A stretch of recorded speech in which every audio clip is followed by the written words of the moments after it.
So we are chilling here in Tinerhir. Tinerhir, yeah. It's one of the south city Moroccans between Ouarzazate and desert, Rissani and Merzouga and Erfout.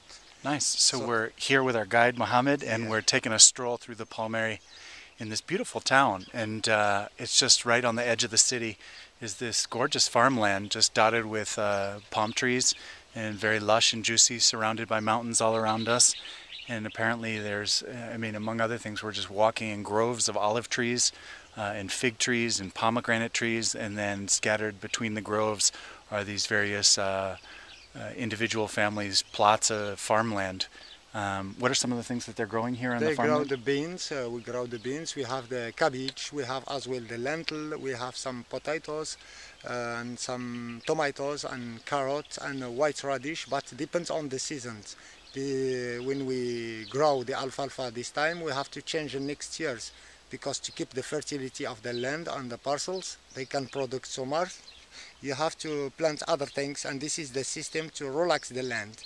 So we have enough waters. Doesn't mean any plant that we can. Actually, we import one kind of the alfalfa from Australia because it's related to the withers. Because in Australia the withers looks like a little bit of Morocco because they have a lot of desert at Australia, so they can resist for waters. In the other plant that we import, like the lentils from Canada, because there is one based kind of the cements that we can grow here. So we look after the ecologic because all the land is organic. There is no insecticide, and we still use only the rubbish of animal that we mixed with the land, and all the land is dig by hand. That's why it's like a small paradise. It's like the Garden of Eden. Nice. And so you're mixing up the agriculture here with the ecotourism, with bringing Yeah, some foreigners yeah. to share this area with them? Yeah, always we have to make a tour with some peoples because when they travels from the big towns, so they coming from the civilization of big towns in Morocco, they looks like in Europe, and crossing the way through to the desert, you have to stop to say some grass and to make freshen for your mind and your eyes as well. Nice. Thank Thank you. you. Not at all. You're welcome. Cool. So this is the scene.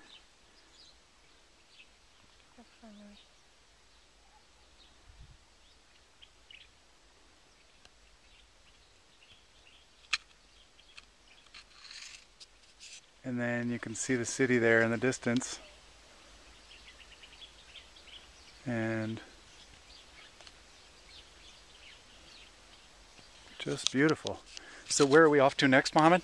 So now we are going to cross the valley by we are going to cross by a traditional bridge, the river, to the old castle of the Jews, the Mellah, through to the association of the women's locals who do the artisanal by hand, who weaves the wool and silk. Then you can say how what is kind of the artisanal that the locals they do here. So with the women, she's helping her husband on the cutting the herbs, and at home they weave a wool and they make a blanket and carpet. But at 25 kilometers from here there is a big silver mine, and the anti-atlas. So as well there is another kind of the artisanal that the people's locals they do here. It's the silver. They do jewelries with silvers.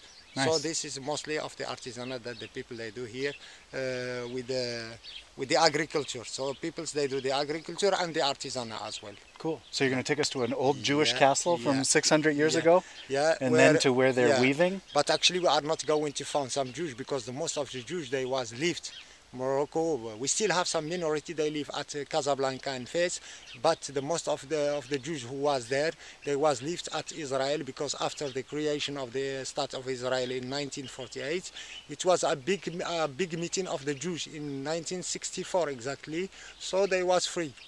And why they was there with the Berber? Because the Berber, we don't make a difference on religions, we don't make a difference of the color of the skin, so us we mix each others. So even most of the people that you can say that they are black colors here, they are origin from Africa, they was mixed as well with the Berbers, because as Berber first word who was given for the Berber, it was Bavarian, mean no religion and no civilization. After that it was the Roman who comes to to the Africa. So when they found the peoples, they don't practice in religions. They told them Bavarian, like Indian or Aboriginal. And after, when they believe at the first religion, who was the Christianism, the word he be changed, he become civilized from the Bavarian to the Berber. So that's why we still, us, we don't make any difference. After that, it was the Jews when they was expelled from the Spain. And the reasons why the Jews, they was there, they was for, because there is a big silver mine, and you know the Jews, they are a big businessman.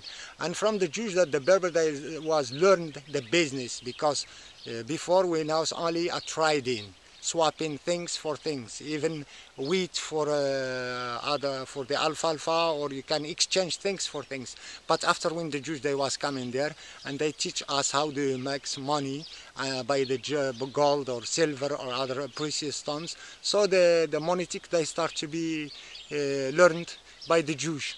And as well, that's why the big charm of the Berbers always is bargaining the price. Is one charm of the Berbers. When you are in some places to buy some things, you have to bargain, because in the end, the Berber with the deal or without deal, you will keep a big smile.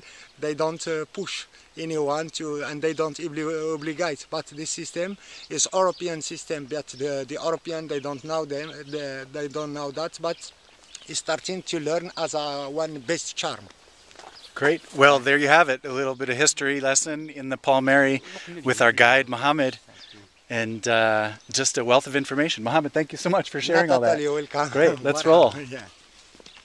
So because many people, they don't know why they don't have any system.